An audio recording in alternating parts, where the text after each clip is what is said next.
Shocking facts about the Stegosaurus. They may have eaten rocks to help with their digestion.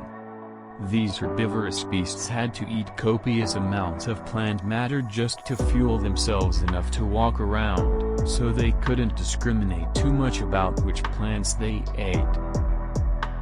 At some point, some clever Stegosaurus figured out they could eat stones that would bounce around in their stomachs and help break their meals down even further and poop them out once finished.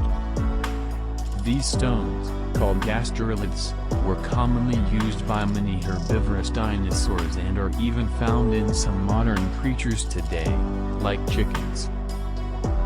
Scientists in the 1800s thought Stegosaurus brains were in their butts. While it would undoubtedly have been hilarious, it has since been thoroughly disproved. The thing is that Stegosaurus were discovered very early in the paleontology game when many dubious claims were being made. It was none other than Othniel Charles Marsh, the man who first described the Stegosaurus, that claimed that they may have had brains in their butts due to the minuscule size of their brain cavity and a large cavity found in the posterior. They're the official Colorado state fossil. For those not in the know, U.S. states like having official state things, such as the state food, drink, animal, and even dinosaur. While the first Stegosaurus was discovered in Colorado in the 1800s, it wasn't until 1982 that it finally became the state's official fossil. In total, there are 3 different species of Stegosaurus that we know about from fossils discovered in Colorado.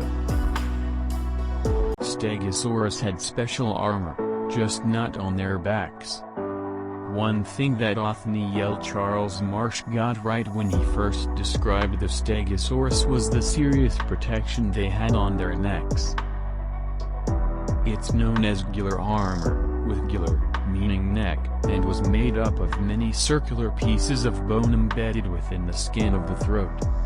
This most likely helped protect against any predators that would otherwise go for the jugular. A writer in the 1920s put forward the idea that they could fly. This one's a bit silly, but how could we forget about W.H. Ballou, a paleontology enthusiast and writer who once wrote for Utah's Standard Examiner newspaper.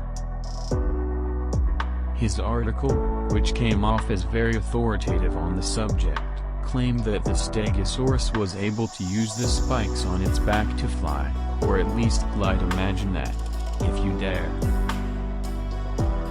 So there you have it, the Stegosaurus in all its walnut brain glory.